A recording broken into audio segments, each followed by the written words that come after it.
Hey guys, in this video I'm going to show you how to close a position on the Moomoo app. If you find this video helpful, please consider to like this video and subscribe to my channel.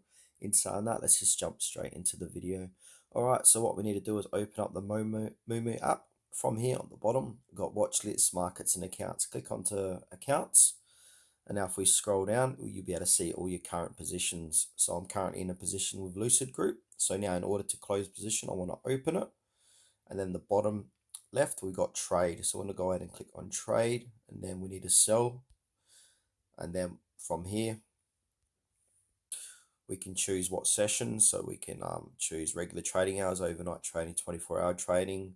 Below that, we can do a limit or market on close position, do the price, quantity. Then from there, simply click on sell.